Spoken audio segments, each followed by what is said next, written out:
Well, hello and welcome all you wonderful people out there in YouTube land. This is the Texas Special and welcome to the Texas Special YouTube channel.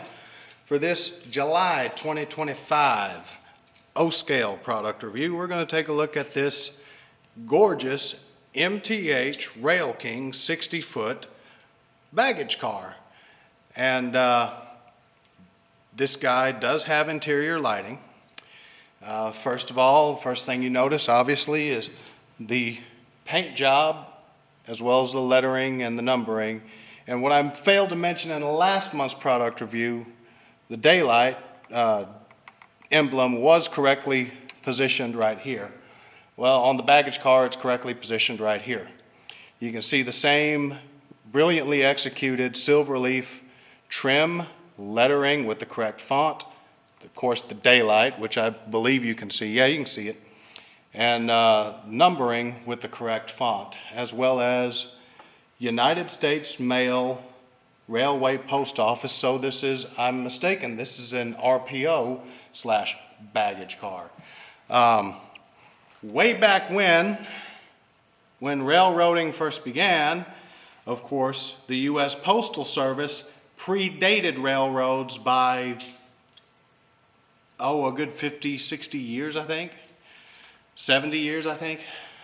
I'll get back with you on that. Either way, the U.S. Postal Service came first. Well, when the U.S. Postal Service was initially created, of course, there were no trains. There were no railways, and there certainly weren't cars or trucks or highways or interstates, and definitely not planes. So they had to move the mail around the good old-fashioned way, by horse and buggy or by a letter carrier on foot. Now, that's not a very quick or efficient way to transport mail. So when railroads started becoming much more prominent in the United States in the mid to late 1800s, well, of course, not only were they transporting raw goods and finished products, and of course livestock and just about anything else you can imagine to include people, they were also, it took no time at all for the railroads to secure contracts with the U.S. government to haul the mail. And that tradition was carried all the way up into the 70s, where railway service for the Postal Service kind of died out. And ironically enough, it came back in the late 90s, early 2000s. Amtrak, to this day, as of 2025, still has contracts with the United States Postal Service to haul mail. Now, that's mostly in the northeastern corridor area, but hey, it's a win. I'll take it. We're still hauling mail by trains, even though we had a little break from it. Now, back on topic. You can see these separately applied grab irons throughout the car on both sides of the door and on both ends of the car. You have this very good paint separation between the silver trim and the orange and the red. Now the car, just like last month's item, which I neglected to mention, the car body on this item and last month's item are 100% ABS plastic with the exception of the metal separately applied grab irons. The window glazing is present on all windows of the car to include the windows of the doors on either end of the car. But again, it's not flush fitting. This is an older style MTH Railking car. The doors are cast onto the body. They do not open. They're stuck shut. The trucks, just like last month's review, I'll shine a little light on it so you can see better. There you go. Sorry for the glare, but you know, it is what it is. Trying to see details on something dark, not going to work out too well.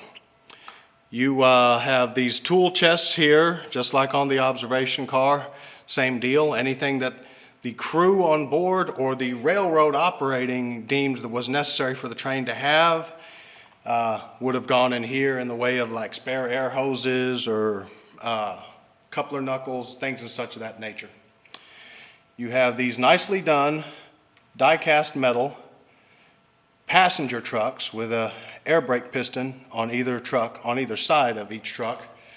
And again, these are differentiated from the freight car trucks. So Don't look at your MTH Railking 50-foot boxcar and think, why are those trucks different? Well, these are passenger train trucks and those are freight car trucks, which are a completely different animal all the way around. Looking at the roof of this car, you can see it is basic, is generous. You have these 4 little nodules here, which again, I'm not 100% sure what they're supposed to represent. Anybody that's more familiar with passenger car design than I am, if you know what they're supposed to be, feel free to drop it in the comments section. I'd love to know. And you have these 2 air intake grills right here cast onto the body of the car. You can see the car roof is a little dirty. I didn't have time to clean this thing off before I filmed this review. This is yet another item of the poorly kept trains collection, which again, it's in better hands now, so it should have a nice, stress-free, pampered life. And I will get around to cleaning it up a little bit more when I have time to do so. But I barely have time to shoot these product reviews. Here we are looking at the B end of the car. You have the separately applied handbrake wheel here. You have the operating magnetic knuckle coupler, which is designed to be opened using either a magnetic uncoupling track section, or you have this tab right here on the side of the coupler body that you can manually couple and uncouple the cars from one another. I will say, with MTH passenger cars, okay, and any MTH car that has a relatively long drawbar, if you decide to manually uncouple these cars or or just in general operate the knuckle on these types of cars, you need to be aware of the fact that the bar holding the coupler pin in place is relatively long, and there's only a short little pin to guide it. And it's held in place on the other end by a screw with a spring to allow it room to, springboard, I guess you could say. I say that because it's very easy to do this if you're operating it manually without thinking about it. Now the coupler's not broken, but it won't stay coupled, it'll just pop back open. And it's a very easy fix. You just take it and you slide it right back into place, and no harm, no foul. But if you're new to the hobby or you're inexperienced with MTH trains, that is something that you need to be aware of, and I apologize for not mentioning it in last month's product review. Just like the observation car, there is a cast-on door right here.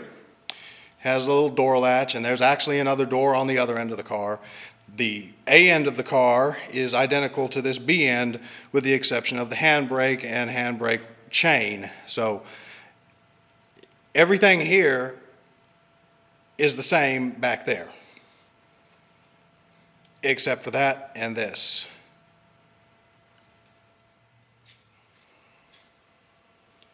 So just like the observation car last month, this item does have a surprisingly good amount of detail on the underside of the car.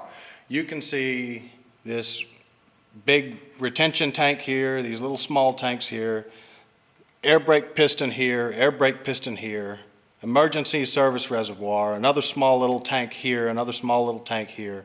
The underframe details kind of just generally there. Some piping detailing throughout, and the triple valve right here.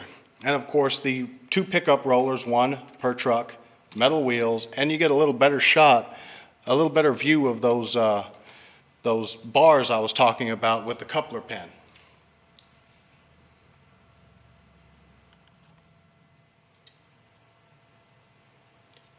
While I would love to show you the inside of the car, it's boring. It's blank plastic. There's nothing going on inside this car. There is no interior detail, so I'm not even going to waste time on that. I kind of sort of regret wasting time on this little 15-second clip.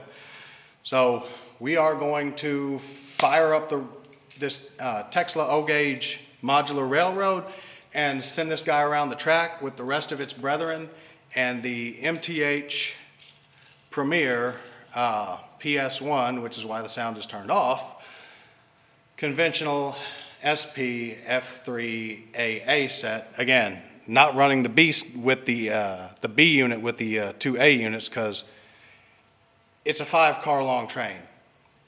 No,